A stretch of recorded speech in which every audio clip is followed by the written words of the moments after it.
राघवेंद्र सरकार के पावन चरणों की कथा।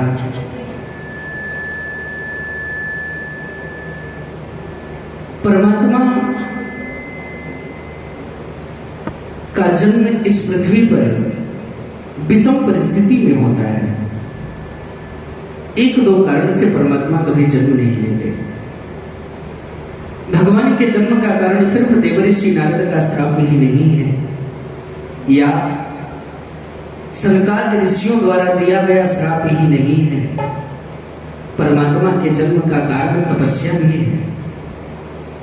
सर्वप्रथम इस संसार में जब ब्रह्मा जी सृष्टि चलाना हुआ ब्रह्मा जी को, तो ब्रह्मदेव ने अपने दाहिने अंग से मनु को उत्पन्न किया और बाएं अंग से शत्रुपा को। इनको बोल दिए कि जाओ तुम लोग सृष्टि चलाओ। उनमें से स्वयं भू मनु और शत्रुपा आए, जिनके 5 संतान हुए, 3 पुत्री और 2 पुत्र। पुत्रियों का नाम शास्त्र बताता है आकुति, देवभूति और प्रसूति। ये 3 कन्याएं हुई। उत्थानपाद और देवव्रत नाम के 2 पुत्र हुए।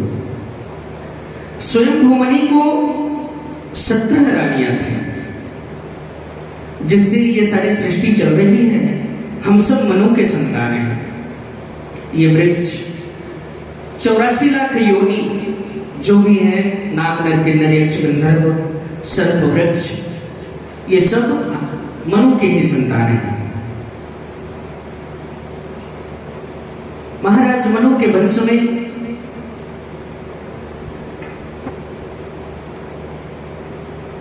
जब आगे बढ़ाना हुआ, सारी संतानें हो गई, सृष्टि का संचार हो गया, सृष्टि चलने लगी सुचारू रूप से, तो मनु और शत्रुपा जाकर के नैमिषारण्य नामक तीर्थस्थल पर तपस्या की है।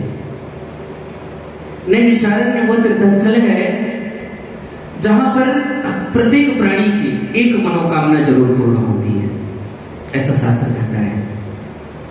एक इच्छा नैमिषारण्य तीर्थस्थल पर पूर्ण होती है। वेदव्यास जी को जब श्रीमद् भागवत महापुराण की रचना करनी हुई, श्रीमद् भागवत महापुराण कलयुग में बनाई गई है, क्योंकि गीता स्वाध्याय कलयुग के अंतिम चरण में, द्वापर के अंतिम चरण में हुआ था, कलयुग लगने वाला था। तो जब वेदव्यास जी का जन्म हुआ इस पृथ्वी पर, वेदव्यास जी ने श्रीमद् भागवत महापुराण की रचना करनी चाहिए।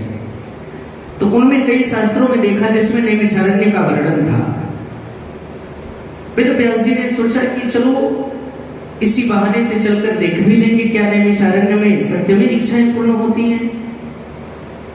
नैमिषारण्य तीर्थस्थल भगवान के सुदर्शन से बनाया गया था।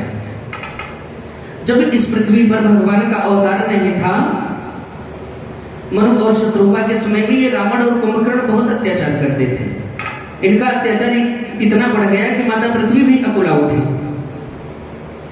तब भगवान ने नैमिषारण्य की रचना की थी। भगवान के पास सभी संत देवता गए तो भगवान ने अपना सुदर्शन छोड़ दिया। जिस स्थान पर सुदर्शन जाकर गिरा, जहां पर उसकी कील पड़ी है, धूरी पड़ी है सुदर्शन की, वहां आज भी एक सरोवर है, तालाब बना हुआ है नैमिषारण्य तीर्थ पर। और जहां तक वो चक्र चलता है, जहां तक वो चक्र चला पूरे, उनकी पूरी आकृति नैमिषारण्य नाम से इस संसार में विदित हुई। और जहां तक भगवान के सुदर्शन का चक्र चला, भगवान ने कहा था जहां सुदर्शन रुकेगा उस सीमा तक कोई भी राक्षस, कोई भी दुराचारी वहां पर उसका प्रभाव नहीं होगा, वहां जाते ही वो नष्ट हो जाएगा। साधु संत लोग अपनी रक्षा हेतु नैमिषारण्य तीर्थ जाते थे और तपस्या पूर्ण करते थे। वेदव्यास जी गए, श्रीमद् भागवत पुराण का 6 सोपान तो पूर्ण कर लिया वेदव्यास जी ने अपने बुद्धिमता से, परंतु 7वें सोपान का जब उपनिषद लिखने लगे, तब इनकी मति में भ्रम हो गया। ठाकुर जी को लेकर। तब इन्होंने वही स्मरण किया कि नैमिषारण्य वही तीर्थस्थल है जहां की भगवान ने कहा है कि एक इच्छा प्रत्येक प्राणी की पूर्ण होगी। तो हे तीर्थराज, अगर आपके पास ये वरदान है तो आप हमारे इस श्रीमद् भागवत पुराण को पूर्ण कीजिए। नैमिषारण्य तीर्थस्थल पर ही श्रीमद् भागवत पुराण की रचना की गई थी। नैमिषारण्य में मनु और शत्रुपा गए, घोर तपस्या किए। 17,000 वर्ष तक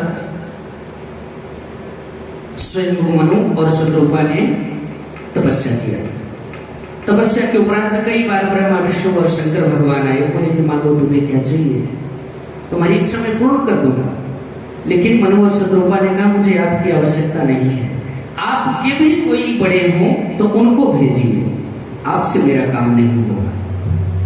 तब साक्षात परम ब्रह्म श्रीमन नारायण के ध्वनि सुनाई दी। क्योंकि परमात्मा जो होते हैं, परमात्मा निर्गुण है, निरुपम है, निराकार है, परमात्मा का कोई आकार नहीं होता। परमात्मा की सिर्फ ध्वनि सुनाई दी। तो महाराज मनु ने कहा कि आप कौन हो प्रभु, मेरे सामने आओ। बोले मेरा कोई आकार ही नहीं है, आकार होता तो मैं आता। जो हमारे अंशा बता रहे हैं ब्रह्मा विष्णु शंकर, इन सबको मैंने भेजा, लेकिन आप लोगों ने उनका तिरस्कार कर दिया, मेरी इच्छा प्रकट की। तो बोले नहीं, आपको आकार स्वरूप आना ही होगा। तब भगवान परम ब्रह्म परमात्मा श्री रामचंद्र जी ने चतुर्भुज रूप, 4 भुजाएं, शंख चक्र गदा पद्म हाथ में धारण किए हुए, पूरा शरीर तो बना था भगवान का, लेकिन यह मुखमंडल में सिर्फ एक ज्योति जल रही थी, दीप की तरह प्रज्वलित हो रहा था। क्योंकि भगवान का कोई शकल तो है नहीं, हरि व्यापक सर्वत्र समाना, प्रेम से प्रकट हो ही मैं जाना। परमात्मा तो कण कण में व्याप्त है, परमात्मा का कोई आकार नहीं है।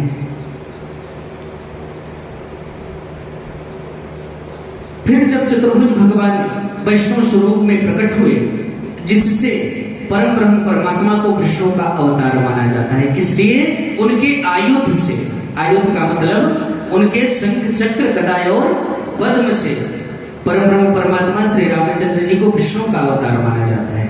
लेकिन राम ब्रह्म परमार्थ रूपा, राम जी वो हैं जहां पर कई हजार ब्रह्मा, कई हजार विष्णु, कई हजार शंकर, सब उनके पास उनके सब शिष्य हैं, उनके इच्छानुसार कार्य करते हैं। आयुध के कारण उन्हें विष्णु का अवतार माना गया, परम ब्रह्म परमात्मा का प्राकट्य हुआ। मनु महाराज के सामने आए। मनु महाराज ने कहा कि प्रभु मुझको एक वरदान चाहिए आपका। बोले बताइए कौन सा वरदान दे दो। बोले हे परम ब्रह्म, आप तो संसार के पिता हो, इतना तक कि ब्रह्मा विष्णु और शंकर भगवान के भी पिता हो, लेकिन मैं आप जैसा पुत्र चाहता हूं। भगवान ने विचार किया, क्योंकि देखिए तपस्या में बड़ी शक्ति होती है, योग साधना में बड़ी शक्ति होती है। साधना के वशीभूत होकर भगवान निर्गुण निराकार भगवान हम आपके लिए साकार बन जाते हैं। परम ब्रह्म ने कहा कि तथास्तु। फिर भगवान विचार करने लगे कि भाई अब मेरे समान दूसरा तो कोई हो ही नहीं सकता, तो मेरे समान क्या, मैं खुद आपके पुत्र रूप में आऊंगा। वरदान पाकर बड़ा प्रसन्न हो गए महाराज मनु जी। परम ब्रह्म परमात्मा शत्रुपा के पास जाते हैं और संबोधन क्रिया क्या थी कि कहो देवी तुम्हें क्या चाहिए। माता शत्रुपा रोने लगे, आंखों में अश्रु आ गया। भगवान ने सोचा कोई गलती हो गई क्या, हमसे ये क्यों रो रही है। भगवान ने पूछा कि बताओ देवी आप क्यों रो रही हो, क्या कारण है रोने का। माता शत्रुपा ने कहा कि हे प्रभु, आखिर मेरी तपस्या में कौन सी खोट रह गई, कौन सी कमी रह गई कि आपने मेरे पति को पिता की उपाधि दे दी, पुत्र रूप में आने के लिए स्वीकार कर लिया, लेकिन अभी तक मुझको माता नहीं कहा है आपने। मुझमें कौन सा दोष है, कौन सी खोट है मेरे अंदर कि आपने मुझे देवी शब्दों का संबोधन किया, माता शब्दों का संबोधन नहीं किया। भगवान श्री राम परम ब्रह्म परमात्मा मुस्कुरा उठे, बोले धन्य हो देवी, आपकी जय हो। अब मैं आपको देवी नहीं माता ही कहूंगा। बोले देखिए, उन्होंने तो आपके पुत्र रूप में प्राप्त करना चाहा है, लेकिन मेरी इच्छा क्या है कि मैं संपूर्ण माता का सुख लेना चाहती हूं। संपूर्ण माता का सुख लेना माने बाल्यावस्था में आना, गर्भधारण होना, वक्षस्थल से दुग्ध पान कराना, उनकी बाल्य लीला को देखना। माता शतरूपा कि इन शब्दों को सुनकर परम परमात्मा बोले कि दोनों बहुत चालाक हैं। एक ने पुत्र रूप में प्राप्त करने की इच्छा प्रकट की और एक ने कहा कि पुत्र तो बनो, लेकिन पहले शून्य से, क्योंकि ये संसार सिर्फ शून्य है और कुछ भी नहीं। परमात्मा भी क्या है? शून्य है। शून्य मतलब लेस मात्र, छोटा सा, लेकिन शून्य से समस्त संसार का मार्गदर्शन करना है। प्रभु अंतर ध्यान हो गए और कह के गए कि देखो आने वाले समय में तुम अयोध्या के महाराज बनोगे, दशरथ और आप कौशल्या के रूप में। तब मैं राम के रूप में अवतरित होऊंगा आपके यहां। समय व्यतीत होता गया। रावण कुंभकर्ण का अत्याचार इतना बढ़ा कि तीनों लोग कंपायमान होने लगा। माता पृथ्वी गौ का रूप धारण करके देवराज इंद्र के पास गई। बोली महाराज, जितना भार हमें इन पर्वतों का, जीवों का नहीं है, उससे ज्यादा भारी रावण और कुंभकर्ण का है। कृपा कर मेरा उद्धार करो। देवराज इंद्र ने कहा कि देखिए मेरे बस की बात ये नहीं है, चलो ब्रह्मदेव के पास चलते हैं। सुरमुनि गंधर्वा मिलकर सर्वा गए विरंच की लोका। ब्रह्मा जी के पास गए। ब्रह्मा सब जाना, मन अनुमाना, मोर न कछुक बसाई। ब्रह्मा जी ने कहा देखो इसमें मेरा भी बस नहीं है। फिर ब्रह्मदेव ने बताया कि जाकर तय दासी, जैसे कि कल बताया गया था कि भगवान की दो पत्नियां हैं, एक लक्ष्मी एक वसुंधरा। पृथ्वी भी भगवान की पत्नी ही है। जाकर तय दासी, दासी किसको कहते हैं? पत्नी को कहते हैं। सो अविनाशी हमारा तोर सहाय, चलो उनके पास चलेंगे जो कि मेरी और तुम्हारी सबकी रक्षा करते हैं। अब विचार करने लगे। कोई कहता है कोई पूर्व वैकुंठ जाओगा, कोई कहता है भगवान वैकुंठ में मिलेंगे, कोई कहते हैं भगवान क्षीर सागर में मिलेंगे, कोई कहते हैं भगवान साकेत लोक में मिलेंगे। लेकिन उसी सभा के बीच में भूत भवन भगवान शिव जी खड़े थे। तेहि समाज गिरिजा मह रहे, अवसर पाई बचन एक कहू। भगवान भोलेनाथ ने एक वाक्य कहा कि हरि व्यापक सर्वत्र समाना, प्रेम ते प्रकट होई मैं जान। परम ब्रह्म परमात्मा कण में विराजमान है, वो प्रेम से प्रकट होते हैं, उनका स्मरण किया जाए, सभी स्मरण करते हैं। स्तुति पूर्ण हुई, गगन गंभीर हो गया। एक ध्वनि सी गूंज उठी कि जन डरपहु मुनि वृंद सुरेशा, तुम हिलाग धरिहो नरवेशा। कि अये देवताओं, अये मुनि वृंदो, अये माता पृथ्वी, आप लोग हृदय में भयभीत ना हो। मैं आपके लिए मनुष्य के रूप में अवतरित हो जाऊंगा। अयोध्यापुर में महाराज दशरथ के यहाँ पुत्र रूप में मैं राम बनकर और अपने अंशों के समेत अवतार ले रहा हूं। सभी लोग गगन ब्रह्मवाणी सुनिकाना, चले सकल सुरसाज विमाना। ब्रह्मवाणी सुनकर के सभी देवता अपने अपने गृह को प्रस्थान कर गए। सब गए। इधर समय व्यतीत हुआ। अयोध्या भगवानी की पवनपुरी में जहां महाराज दशरथ शासन कर रहे हैं, और महाराज दशरथ इतने प्रतापी राजा हैं कि जिन जो देवराज इंद्र की सहायता करते हैं। आए दिन जब कभी असुर और देवताओं में युद्ध होता है तो उस युद्ध में भाग लेने के लिए देवराज इंद्र महाराज दशरथ को बुलाते थे और महाराज दशरथ को आधा सिंहासन दिया करते थे बैठने के लिए। आइए चलते हैं पावनपुरी अयोध्या, भगवान श्री रामचंद्र जी के जन्मोत्सव का आनंद लेंगे।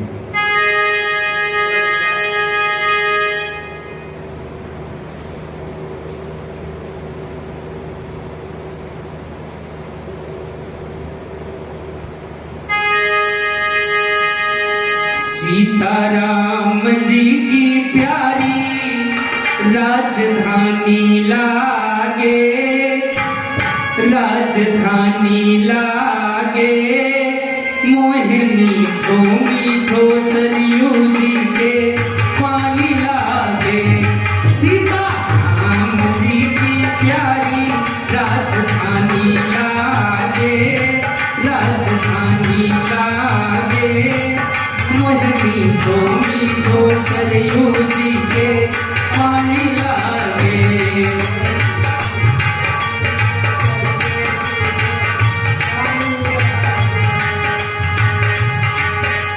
धन्य कौशल्या धन्य कैकेयी धन्य सुमित्रा मैया हो, धन्य सुमित्रा मैया।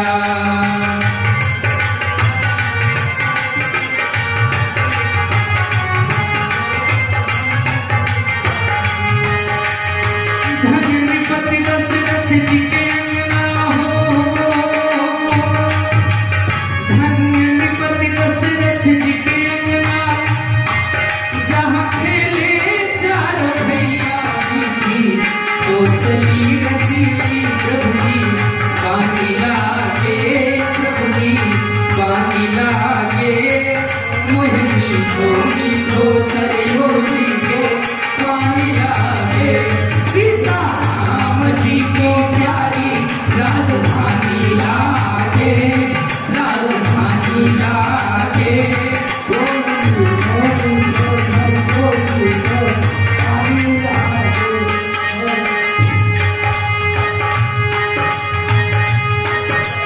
जन्मभूमि हनुमान गढ़ी मणि राम भवन अति सुंदर, मणि राम भवन अति सुंदर।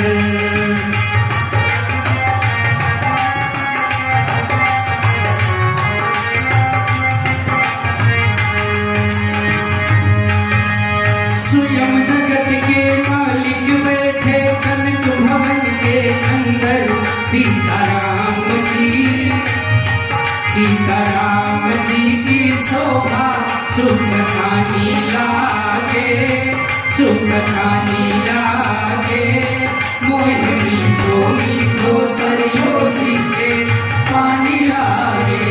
सीताराम जी की प्यारी राजधानी लागे,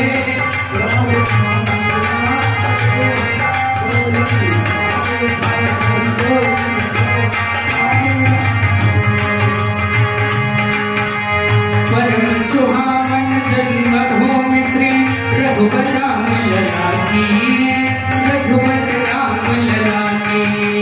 पवन सुहावन जन्मभूमि श्री रघुबर राम लला की, रघुबर राम लला की।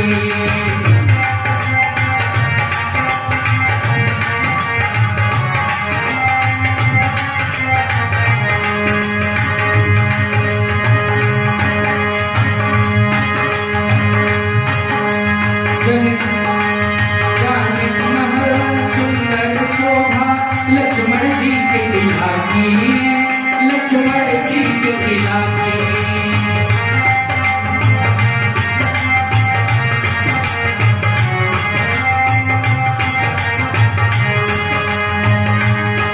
यहाँ कण रसी प्रीत पुरानी लागे, प्रीत पुरानी लागे, मोहे मीठो मीठो सरयू जी के पानी लागे।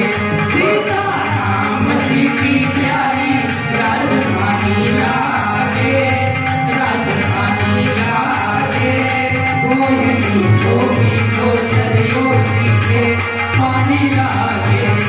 मोहे मीठो मीठो सरियो मीठे पानी लागे।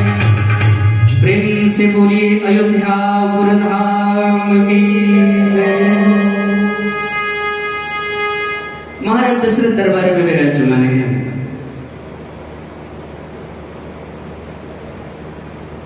बैठे बैठे उनको ग्लानियां हो जाती है। ग्लानि क्यों हुई कि महाराज दशरथ एक धर्म राजा है। धर्म राजा के पास 3 गुण होते हैं, रजोगुण, सतोगुण और तमोगुण। जहां धर्म होता है वहां ये 3 गुण होते हैं, रज सत तम। महाराज दशरथ धर्म राजा हैं और उनकी पत्नी कौशल्या सुमित्रा और कैकेयी है। ये रजोगुण, सतोगुण और तमोगुण है और हर चीज से संबंध, किसी भी वस्तु की कोई कमी नहीं है। प्रातः काल महाराज दशरथ उठते हैं।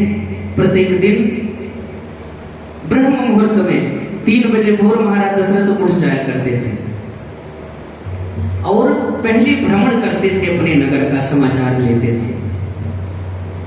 भ्रमण के लिए निकले, गए सरयू के किनारे, तो एक धोबी अपने पत्नी के साथ कपड़े धो रहे थे। धोबी तो समझते होंगे आप लोग, वस्त्र धोते हैं।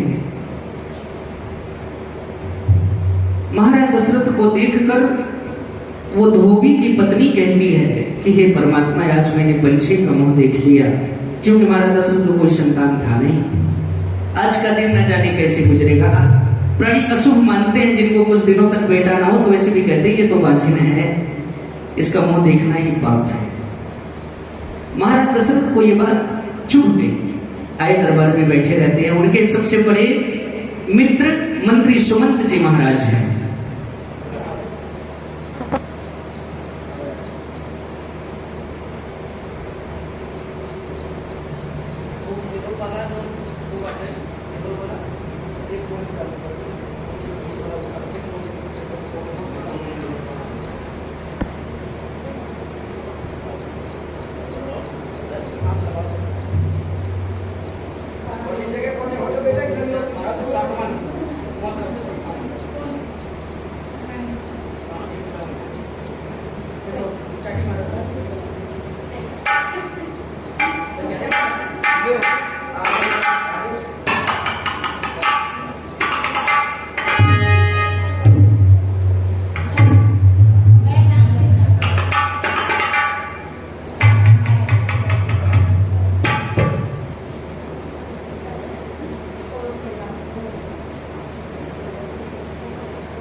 महाराज दशरथ अपने मंत्री सुमंत जी से ये बात शेयर करते हैं, बताते हैं कि आज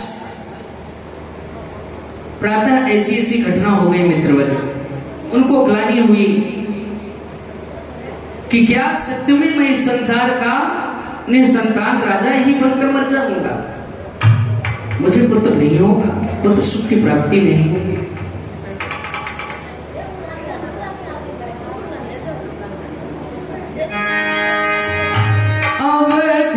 पुरी रघु कुल मनि रावो, वेद विदित तेहि दशरथ नाम।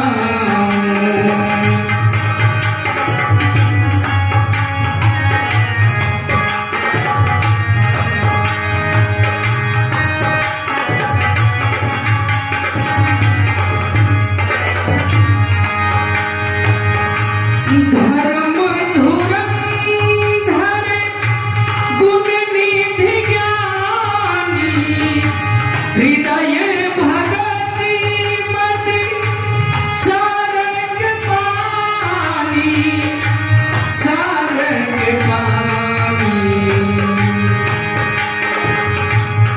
एक बार भूपति मन मानी, भाई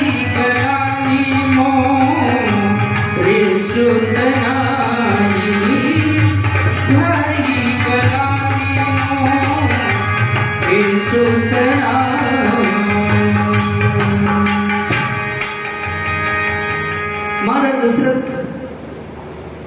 दरबार में बैठे हैं, सभी के सामने ये बात कर दी, पूरा दरबार ही शोक में डूब गया। जब भी मनुष्य को कोई बड़ा कष्ट होता है, कोई बड़ी चिंता होती है, तो सारा संकट गुरु के चरणों में सब नष्ट हो जाता है। महाराज दशरथ भी गुरु गृह गयो तुरंत महिपाला, चरण लागी करी विनय विशाला, तुरंत गुरुदेव जी के पास गए। क्योंकि संतों का ऐसी महिमा है संतों की कि संतों के चरणों में जाने से ही सारा पाप नष्ट हो जाता है।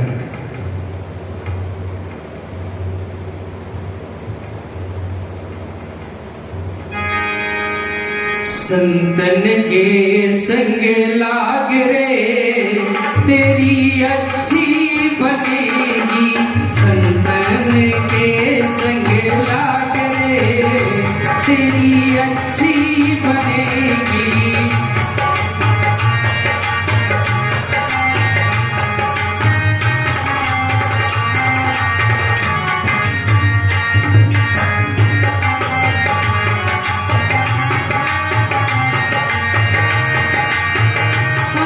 बनेगी तेरी अच्छी बनेगी, अच्छी बनेगी तेरी अच्छी बनेगी। संतन के संग लाग रे तेरी अच्छी बनेगी।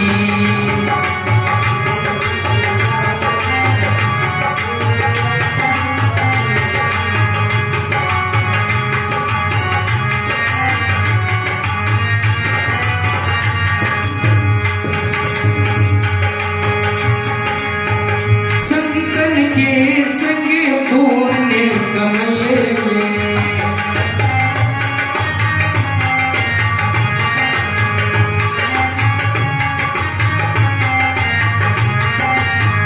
सभी प्राणी, भगवान ने भी अपनी भक्ति में सर्वप्रथम पहली भक्ति कौन सी बताई? प्रथम भगत संतन कर संगा, संतों का सत्संग भगवान की पहली भक्ति है।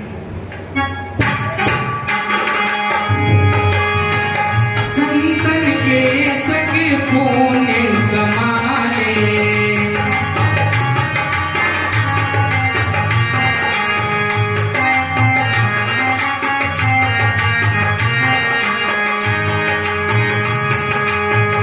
राम चरण अनुराग रे तेरी अच्छी बनेगी, संतन के संग लाग रे।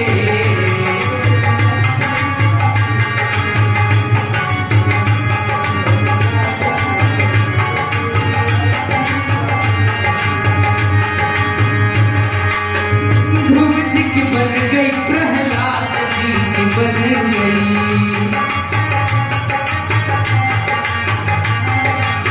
महाराज ध्रुव जो कि महाराज दशरथ के पूर्वज, ध्रुव जी संतों का संगत किए, सत्संग किए। कौन से संत मिले थे ध्रुव जी को? आप लोगों ने भागवत महापुराण भी सुनी थी पिछले साल देवी जी के मुखारबिंदों से। देवऋषि नारद के, देवऋषि नारद का संग मिला था उन्हें। और प्रहलाद महाराज को कौन मिले? फिर से वही देवऋषि नारद। ध्रुव जी की बन गई प्रहलाद जी की बन गई,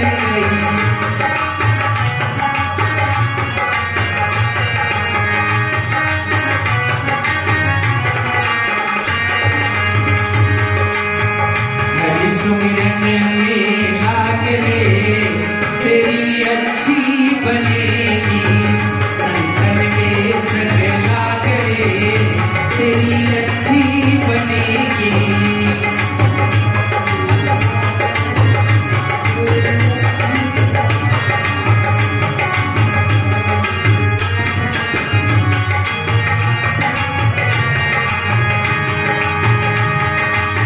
सुखवित नारी और आशाएं, संतों के चरणों से तीन इच्छाएं नष्ट होती हैं। क्या क्या? शुद्ध, वित्त और नारी, ये तीनों इच्छाएं मुक्त हो जाती है संतों की कृपा से। अगर संतों की कृपा हो जाए, संतों से संग कर लो, तो ना तो कभी पुत्र की इच्छा होगी, ना ही धन की आवश्यकता होगी, धन की भी इच्छा नहीं होगी। क्योंकि संत का चरण कमल ऐसा है कि वहां संसार का सारा वस्तु, सारा वैभव सब शून्य। ऐसे है संत की नहीं। शुद्ध वित्त नारी तीन आशाएं, शुद्ध वित्त नारी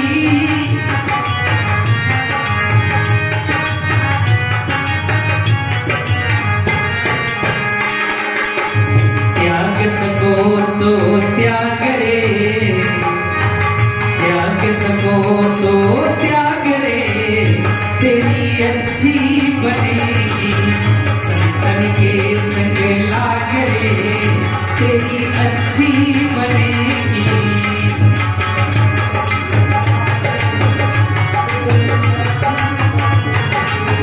संतन के संग लाग रे,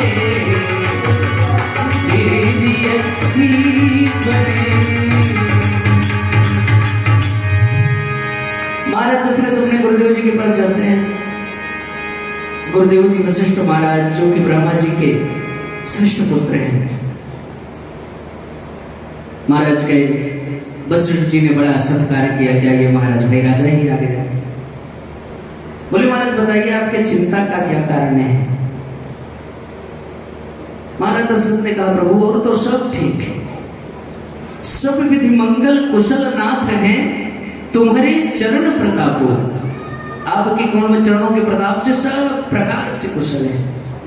क्योंकि गुरु नाम ही जहां लग जाए, वहां हृदय के समस्त विकार, सभी पाप नष्ट हो जाते हैं। गु का मतलब अंधकार, रू का मतलब प्रकाश।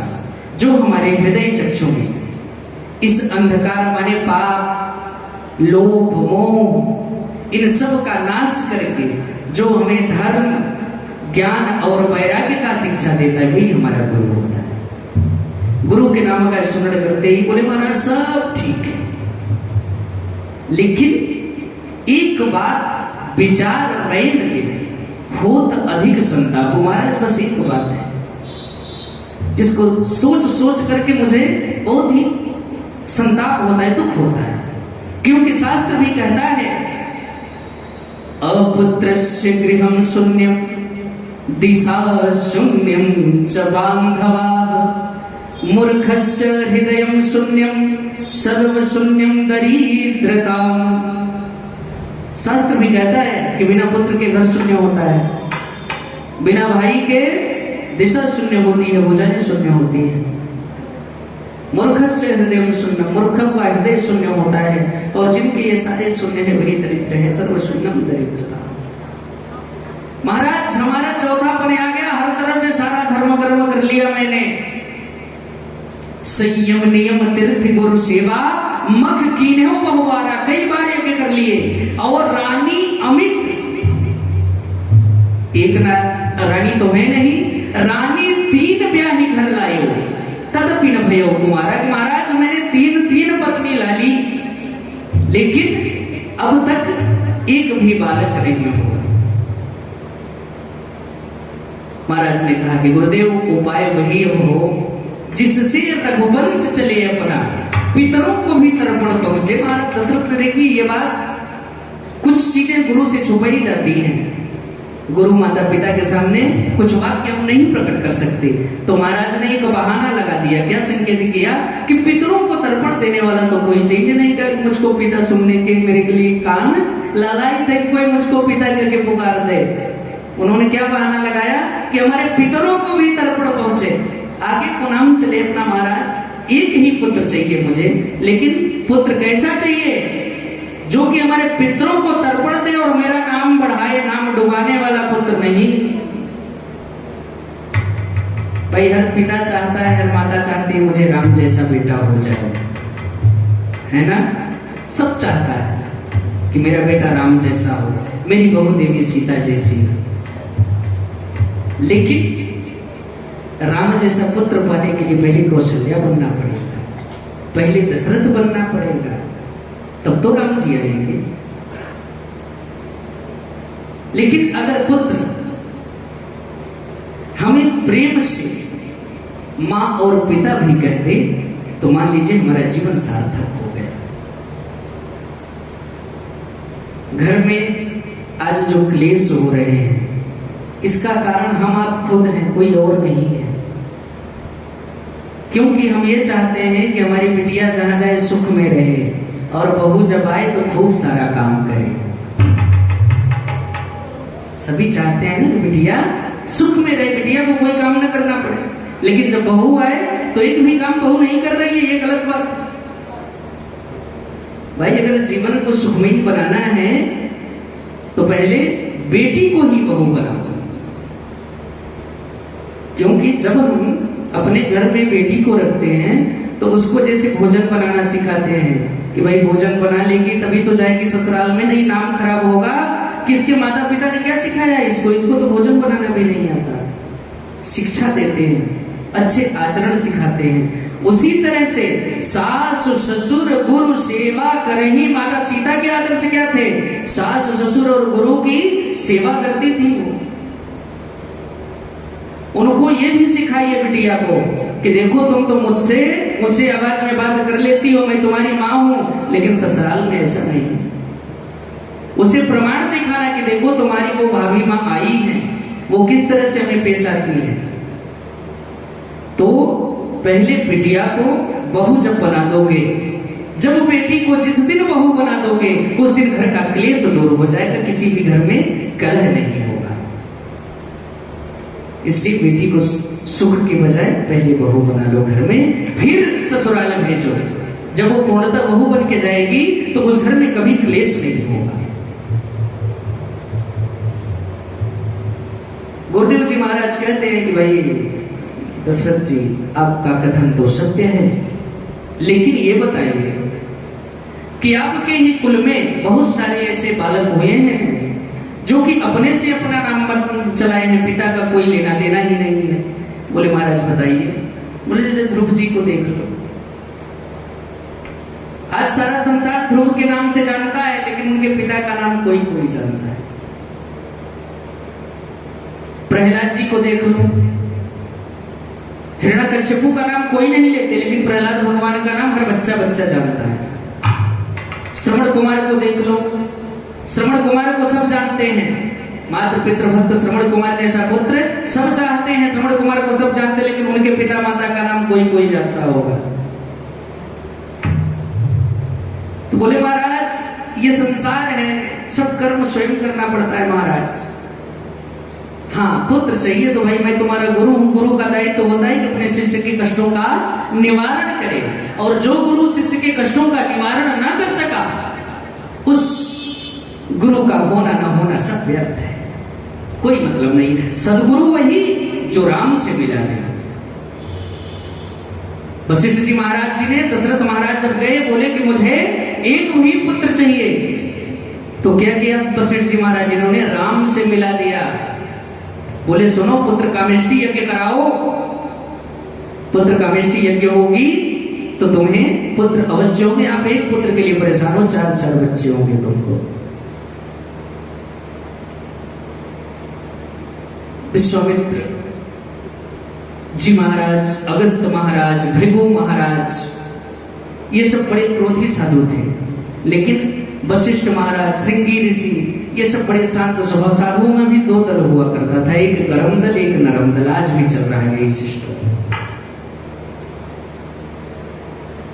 महाराज वशिष्ठ जी ने कहा कि देखिए इस यज्ञ का आचार्य मैं नहीं बन सकता, यद्यपि करवाने के लिए तो पुत्रष्टि यज्ञ मैं भी करा सकता हूं, लेकिन आचार्य पूज्य ही होना चाहिए। संकल्प जो लेगा वेदी पर वो आपका आदरणीय होना चाहिए, पूज्य होना चाहिए। तो बोले महाराज ऐसा है कौन? बोले श्रृंगी ऋषि जी महाराज। महाराज दशरथ को एक बेटी भी थी, आप लोग जानते होंगे इस बात को, उनका नाम शांता था, जो कि माता सुमित्रा और दशरथ से पैदा हुई थी। उनके मित्र थे महाराज रोमपाल। वो आए एक दिन निमंत्रण में और उन्होंने कहा, बड़ा मन उनका दुखी था। महाराज दशरथ ने कहा, भाई इतने दुखी क्यों हो रहे हो, क्या बात है, क्यों नाराज हो? उन्होंने कहा, महाराज आपको तो कम से कम एक बेटी है, मुझे तो एक बेटी भी नहीं है, मैं निसंतान हूं। महाराज दशरथ ने तुरंत अपने बेटी को दान दे दिया कि जाओ इसको तुम गोद ले दो। शांता को रोमपाद जी को सौंप दिए। महाराज रोमपाद जी उस बिटिया से बहुत प्रेम करते थे। एक दिन के बाद उस बेटी से वार्तालाप करते थे। धीरे धीरे वो 4-5 वर्ष की हो गई तो उससे वार्तालाप कर रहे थे। गांव वाले आए, बोले महाराज जल का प्रबंध किया जाए, जल इस साल लेट बारिश हो रही है, फसल कैसे होगी? महाराज जी ने ध्यान नहीं दिया, बेटी के लाड में पड़े थे। तो उसमें से कुछ 2-4 ब्राह्मण भी थे गर्म दल वाले, वो श्राप दे दिए, बोले जाओ तुम्हारे राज्य में अकाल सूखा पड़ जाएगा, सब बिना खाए मरने लगे। चले गए, सूखा पड़ गया। 12 वर्ष तक महाराज रोमपाद जी के यहां कुछ भी पैदा नहीं हुआ, जो कि अंग देश के राजा थे। 12 वर्ष के बाद पृथ्वी पर के समस्त ज्योतिष आचार्यों को बुलाया गया। बोले भाई कि देखो बारिश क्यों नहीं हो रही है, हर जगह तो हो रही है, यहां ही क्यों नहीं हो रही है? विचार किया, ज्योतिषों ने बताया कि देखिए महाराज एक ऐसा ऋषि है श्रृंगी, अगर श्रृंगी आ गया तो वर्षा हो जाएगी। श्रृंगी ऋषि विभांड ऋषि के पुत्र थे, जो कि मैनिका नाम के अप्सरा से जन्म लिए थे। विभांड ऋषि जल में जल समाधि लेकर तपस्या कर रहे थे। इंद्र भयभीत हो गया, वो मैनिका को भेजा, बोले कि जाओ, मैनिका बहुत सुंदर अप्सरा थी, बोले जाओ इसका ध्यान भंग कर दो। मैनिका आई, विभांड ऋषि को पति रूप में स्वीकार किया। उसको देखकर उनका ध्यान भंग हुआ और उनका तेज जल में गिर गया। एक हिरणी पानी पी रही थी और वो तेज पानी से उस हिरणी के गर्भ में गया, जिससे श्रृंगी ऋषि जी महाराज जन्म लिए। और वो अप्सरा फिर चली गई ध्यान भंग करके। महाराज विभांड ऋषि को स्त्री जाति से घृणा हो गई कि ये नारियां ठीक नहीं है। श्रृंगी ऋषि को लाए। श्रृंगी ऋषि महाराज जी ने कभी बाहर की दुनिया देखी ही नहीं थी। वो सिर्फ अपने पिताजी को जानते थे, बाकी किसी को नहीं। बहुत बड़ा आश्रम बन गया धीरे धीरे। इधर महाराज रोमपाद की पुत्री 17 वर्ष की हुई। श्रृंगी ऋषि जी महाराज कभी स्त्री जाति को देखे ही नहीं थे। अब जब ज्योतिषों ने बताया कि भाई श्रृंगी ऋषि जी आएंगे, कभी बरसात होगी, उन्होंने एक रचना रच दी कि भाई वो ज्योतिष तो ऐसे तो आएंगे नहीं श्रृंगी ऋषि जी, कोई यत्न करना पड़ेगा। यत्न करने के लिए अपने राज्य की सभी कन्याओं को भेज दिए। बोले कि जाओ उन्हें रिझा कर ले आओ। तो सभी कन्याएं आती थी। अब वो ऋषि थे, उन्होंने बाहर की दुनिया देखी ही नहीं थी। तो श्रृंगी ऋषि महाराज जी के भी बड़े बड़े बाल थे और वो कन्याओं के भी बड़े बड़े बाल थे। तो श्रृंगी ऋषि जी महाराज जूड़ा ऐसे लपेटते थे और महिलाएं जूड़ा यहाँ लपेटती हैं। तो वो देखकर बड़ा विस्मय हुआ। उन्हें बोले, स्नान कर रहे थे वो, तो श्रृंगी ऋषि जी महाराज जी ने बोला, बोले वो साधुओं मेरे पास आओ। बोला कि तुमको जूड़ा यहाँ लगाना चाहिए, यहाँ कैसे लगाए हो जी, शिखा पर जूड़ा क्यों लगाए हो? तो बोले हो गया महाराज, गलती हो गई हमसे। अब भगवा वस्त्र धारण कर ली वो कन्याएं और जूड़ा यहाँ लगाना शुरू कर दी। ये कृत्य कई महीनों तक चलता रहा। वो अब आश्रम में भी ले आने लगे। जब उनके पिताजी विभांड ऋषि जी कहीं चले जाते थे तो उनके वो मित्र बन गए, साथी हो गए। तो अपने मित्रों को आश्रम में भी लाते थे। तो एक दिन उन कन्याओं ने कहा कि महाराज, हे ऋषि कुमार, आप तो हमें रोज ले जाते हो, कभी आप तो मेरे यहाँ चलते नहीं, आप भी चलो एक आध दिन मेरे यहाँ। श्रृंगी ऋषि जी बोले चलो ठीक है, कल चलूंगा, पिताश्री चले जाएंगे। तो विभांड ऋषि कहीं चले गए। श्रृंगी ऋषि जी महाराज अब उन कन्याओं के साथ अंग देश में प्रवेश किए। जैसे ही अंग देश में उन्होंने अपना चरण रखा, वैसे ही बरसात होने लगी, खूब बारिश हुई। अब महाराज रोमपाद जी भयभीत भी हो रहे थे। कि ये विभान ऋषि जी बड़े क्रोधी थे, ये दुर्वासा विश्वामित्र के श्रेणियों में थे, गर्म दल के नेता थे वो। बोले कि तो श्राप ही दे सकते हैं, तो इसका उपाय क्या किया जाए।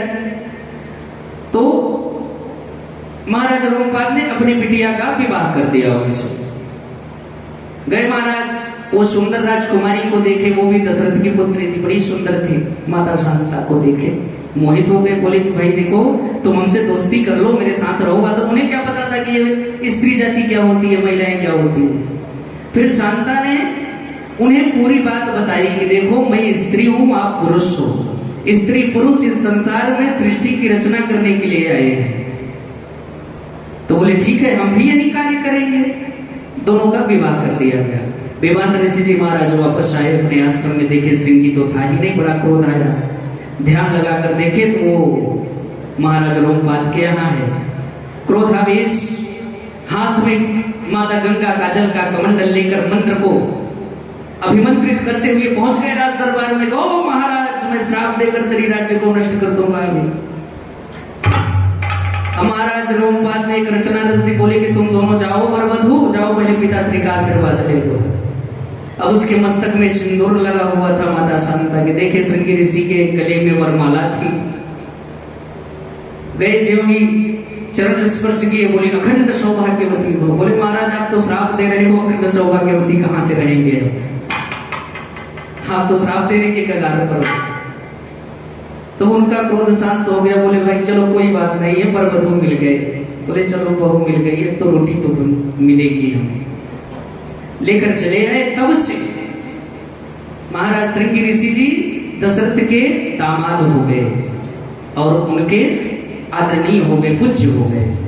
तो महाराज वशिष्ठ जी ने उन्हें बताया कि भाई श्रृंगी ऋषि हैं, श्रृंगी ऋषि ने वशिष्ठ बोलावा और पुत्र काम शुभ यज्ञ कराओ, पुत्र कामेष्टि यज्ञ प्रारंभ कर दिए। ये संत महात्मा और ब्राह्मण लोग सदैव से ऐसे ही रहे हैं, ये कभी टेढ़े नहीं, वो कभी सीधे नहीं होते। एक बार की बात बताऊं आपको, एक ब्राह्मण देवता पहुंच गए एक राजपूत के यहां, क्योंकि ब्राह्मण का अगर कोई सत्कार करता है तो वो राजपूत ही है। आज के समय में, पहले से भी क्षत्रिय परिवार ब्राह्मणों का बहुत सत्कार करता था, बहुत आदर करता था। और आज तो कलयुग में आपके यहाँ तो कम है, हमारे यहाँ योग उत्तर प्रदेश में जो भी राजपूत परिवार है बहुत ब्राह्मणों का सत्कार करते हैं। अगर जान लिया ब्राह्मण का छोटा भी बच्चा है तो उसको दंडवत प्रणाम करेंगे, आशीर्वाद लेंगे, उनका बहुत सत्कार करते, कभी ब्राह्मणों को दुर्वचन नहीं बोलते। महाराज पंडित जी महाराज पहुंच गए ठाकुर साहब के यहाँ भोजन करने के लिए। ठाकुरानी माता जी बूढ़ी हो गई है, बहू मैके चली गई थी। उन्होंने कहा चलो कोई पंडित बुलाकर जिमा देते हैं। बहू मैके चली गई, अकेली बूढ़ी माता बची। उन्होंने भोजन बनाया, भोजन आ गया, दे दिया, थाली लग गई। पंडित जी महाराज जी ने भोग लगाया, थाली में बहुत सारे खाद्य पदार्थ पड़े हैं, लेकिन दुर्भाग्य कि उस समय पर बिजली व्यवस्था नहीं थी, लाइट जनरेटर वाला सिस्टम तो था नहीं। माता जी आई और कुछ भोजन थोड़ी दूर पर रख दी, तो उस भोजन की ओर पीठ करके माता जी पंखा चलाने लगी, हाथ वाला बेना डुलाने लगी कि महाराज को पसीना ना हो, अच्छे से भोजन कर ले, पंडित जी संतुष्ट हो जाए। अब पंडित जी महाराज थाली देख रहे हैं, बोले कि क्या बताएं, सारा भोजन तो यहाँ है लेकिन वो पापड़ उनके पीछे रख गया है, वो कैसे? पापड़ ठाकुरानी जी के पीछे हो गया, ठाकुरानी जी का दिमाग ही बस सिर्फ पंडित जी की सेवा में लग गया, पापड़ का ध्यान ही नहीं गया। सब तो दे दिए, पापड़ तो मैंने दिया ही नहीं। महाराज भोजन कर रहे हैं लेकिन उनका मन पापड़ पर है, क्योंकि जो चीज अपने पास रहती है उसकी कीमत हमें नहीं होती, जो दूर रहती है तो उसको पाने की ज्यादा चाहत होती है। महाराज वो पापड़ पीछे रखा है ठाकुरानी जी के, महाराज की बार बार दृष्टि उसी पापड़ पर पड़ रही है। ये सब तो है लेकिन वो पापड़ नहीं है। महाराज जी ने एक युक्ति लगा दी। पंडित कोई कोई बात इशारों से भी कही जाती है, युक्ति लगाई। बोले धन्य हो मैया, आज तेरे दर्शन हो गए। बोले क्यों महाराज? मैंने निमंत्रण दिया है आपको, दर्शन कैसे नहीं होंगे? अरे बोले मैया बस दर्शन हो गए यही मानो। अब वो ठाकुरानी जी सोचने लगी कोई दुर्घटना हो गई क्या महाराज के साथ। बोले महाराज क्या हुआ? तो बोले माता जी वो रास्ते में बहुत बड़ा सांप दिखा है आज, देखकर मेरे तो प्राण ही उड़ गए थे। बोले कितना बड़ा था महाराज? बोले वो यहां से लेकर वो पापड़ के पास तक का सांप था। अब ठाकुरानी जी तुरंत उठी, वो महाराज को पापड़ तो दिया ही नहीं। बोले महाराज क्षमा क्षमा क्षमा, महाराज पापड़ दे रहे हैं। और कभी कभी युक्ति भी काम नहीं आती। कोई बड़े जरठ होते हैं, साधु संत भी बड़े जरठ होते हैं। एक संत भगवान एक बाबू साहब के यहां चले गए। अब वो कई दिन तक रुक गए। ठाकुरानी जी जो थी वो बोली क्या बताओ, ये तो जाने का नाम ही नहीं ले रहा है साधु, जब से आया है बस तीनों टाइम खाए जा रहा है। देखिए दो तीन चीजें बड़े मुश्किल से जाती है, जब जुकाम है वो पाहुनो, बुखार जुकाम और पाहुने बड़े मुश्किल से जाते हैं। भाई ये विचार करने लगे। एक दिन ठाकुरानी जी ने बुलाया ठाकुर साहब को, बोले कि यहाँ आओ। बोले कि ये अतिथि जाएंगे भी कि यहीं रहेंगे? बोले ऐसे तो जाने से रहा है, कुछ उपाय करो। तो बोले आप बताओ उपाय। बोले एक काम करो, तो मुझसे लड़ाई कर लो, तो मुझसे लड़ाई कर लो, लड़ाई सुनकर के खुद चले जाए। बोले ऐसे तो न जाइए साधु, सिर्फ लड़ाई से नहीं जाएगा। अरे तो बोले कि ऐसा क्यों नहीं कह देती कि मैं आज भोजन ही नहीं बनाऊंगी, जब जानेगा कि भोजन नहीं मिलेगा तो खुद चला जाएगा, भोजन के लिए ही तो रुका। बोले ठीक है। दोनों में बात विवाद शुरू हुआ, बात बढ़ गई।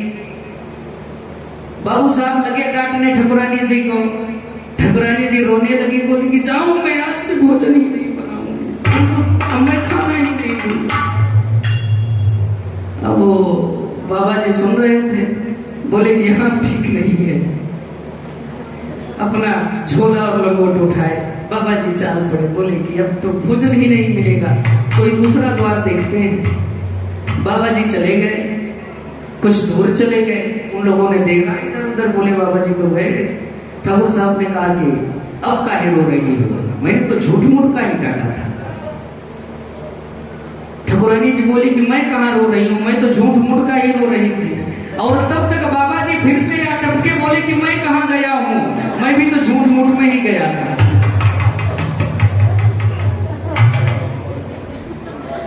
तो कभी कभी ये सब बातें भी काम में नहीं आती। बड़े कृत्य होते हैं साधु संतों के। महाराज दशरथ सिंह ऋषि के पास स्वयं जाते हैं नंगे पांव, उनको बुलाकर आदर से खिलाते हैं। माता सरयू के तट पर यज्ञशाला बनाया गया, यज्ञ प्रारंभ हुई। आहुति पर आहुति दे रहे हैं। अग्निदेवाय नमः स्वाहा, अग्निदेवाय नमः स्वाहा। अग्निदेव प्रकट होने का नाम ही नहीं ले रहे हैं। महाराज श्रृंगी ऋषि ने पूछा वशिष्ठ जी से, वशिष्ठ जी बताओ कि अग्निदेव प्रकट क्यों नहीं हो रहे हैं? आपने पूजा पाठ ठीक से करवाया है ढंग से कि नहीं? बोले पूजा तो करवाया है महाराज। बोले फिर तो अग्निदेव को प्रकट हो जाना चाहिए। बोले कि कुल गुरु की आहुति दी कि नहीं आपने, आप लोगों ने कुल देवता की? बोले ना, अग्निदेव की आहुति दे दी। तो बोले 5 आहुति कुल देवता के दिया जाए, तब जाके अग्निदेव प्रकट होंगे। राम जी के कुल देवता कौन थे? आप लोग तो राजपूत हो, आप लोगों को जानना चाहिए। भगवान रंगनाथ, रंगनाथ भगवान राम जी के कुल देवता थे। 5 आहुति दिए।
हबी माटी देहु नृप जाई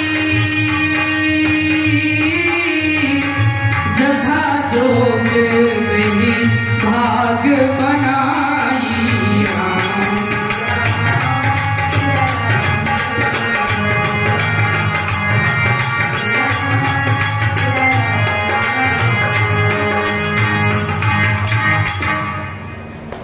महाराज भक्ति सहित जो ही आहुति दिए महाराज दशरथ जी प्रगटे अग्नि चरु कर लीने हाथ में एक सुंदर कलश में हव्य लेकर प्रकट हो गए और कहा कि वशिष्ठ जी महाराज जो कि आपने अपने हृदय में विचार किया है आपका सारा कार्य पूर्ण हो गया।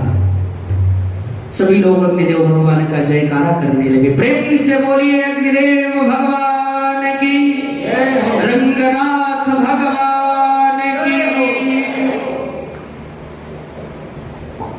अग्निदेव महाराज जी ने महाराज दशरथ को बुलाया, बोले महाराज यह अभिवांड देव नृपजाई जथा जोग जिन भाग बनाइए पे ले जाओ, यथोचित भाग में बांट कर खिलाना जो जिस योग्य होगा। भाई जो जिस योग्य होगा उतना ही खिलाना, ज्यादा मत खिलाना खीर। तब अदृश्य भय पावक सकल समय समझाए, परमानंद मगन रिप हर्ष न हृदय समाये। प्रसन्नता का वो भूले नहीं समा रहे महाराज, बड़े प्रसन्न हो गए। तुरंत राय प्रिय नारी बुलाई, सभी रानियों को बुलाए जाकर के महलों में। महाराज जी लोग अतिथि कक्ष में गए, विश्राम कर रहे हैं, उनके जलपानी की व्यवस्था कर दी गई है। रानियों को बुलाते हैं और जल्दी जल्दी माता सुमित्रा, कौशल्या आदि कहां चली आई? कौशल्या सुमित्रा के कई दिनों आ गई। बोले कि देखो ये यज्ञ का फल स्वरूप है, अग्निदेव भगवान ने हमें ये फल दिया है, इसको क्या करना है? बोले आधा तो कौशल्या तुम ग्रहण कर लो, अर्धभाग कौशल्य ही दीना, आधा कौशल्या तुम ले, उभय भाग आधे करिकीना। जो बचा आधा वो कैकेयी को दे दिया।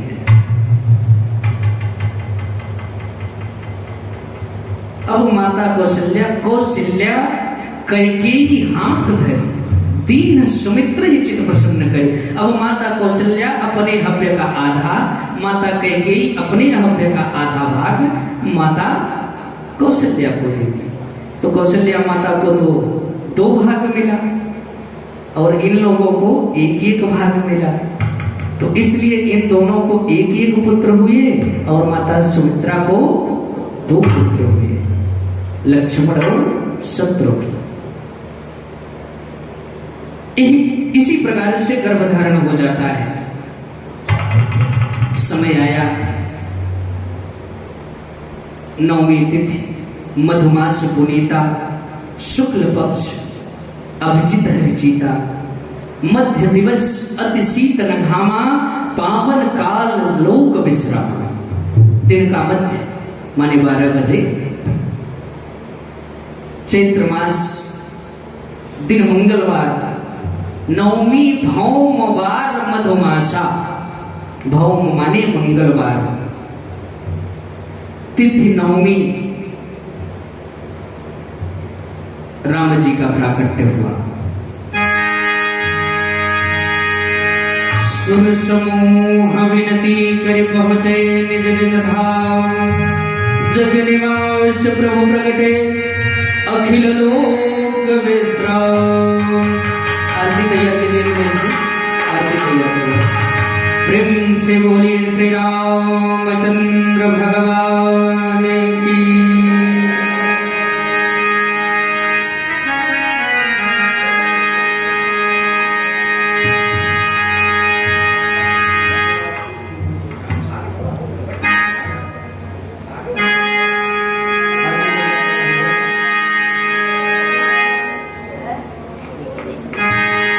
वो मेरी लगी श्याम संग थी कि दुनिया क्या जाने,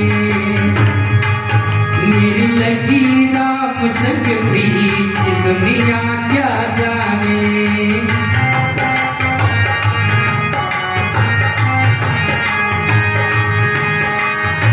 क्या जाने कोई क्या जाने,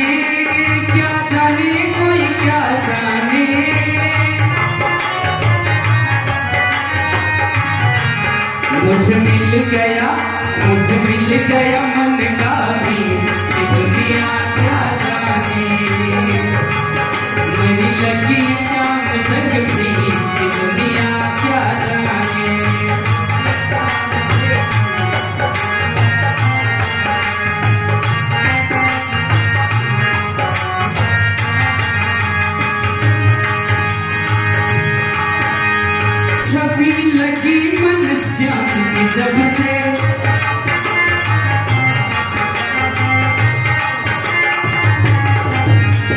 हुई बावरी मैं तो तब से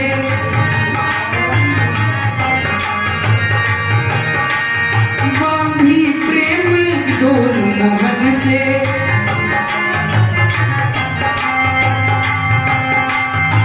नाता तोड़ा मैंने जग से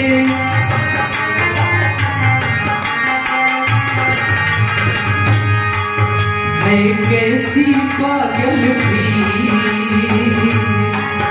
यह कैसी पागल प्रीत कि दुनिया क्या जाने मेरी लगी श्याम संग प्रीत कि दुनिया क्या जाने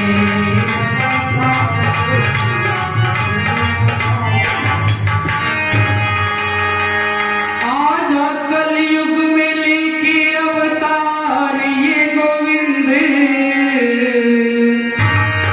अपने भक्तों की सुन ले पुकार वो गोविंद अपने भक्तों की सुन ले पुकार वो गोविंद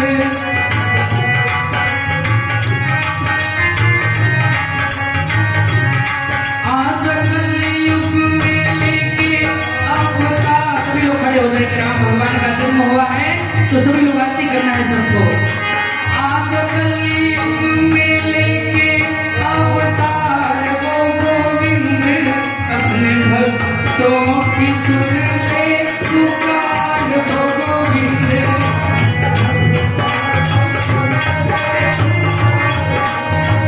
प्रेम से बोलिए श्री रामचंद्र भगवान की कौशल्या के राम की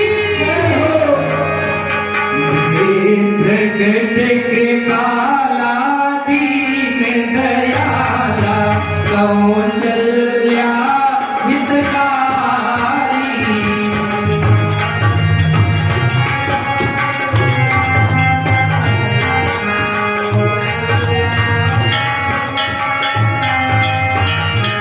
हर्षित मनतारी मुनि मनहारी अद्भुत रूप निहारी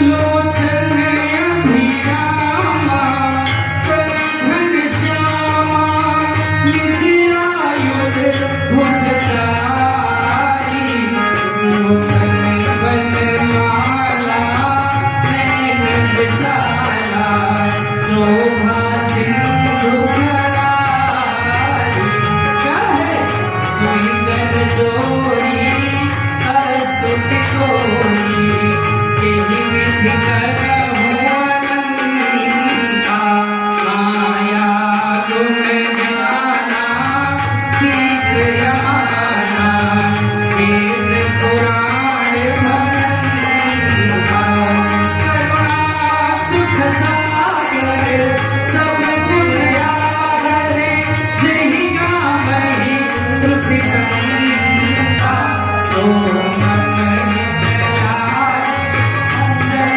अनुराग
उन्होंने 4 भुजा में अवतार लिए थे, 4 भुज थे उनके। निज आयुध, आयुध का मतलब शंख चक्र गदा और पद्म भुज चारी, चारों भुजाओं में धारण किए हुए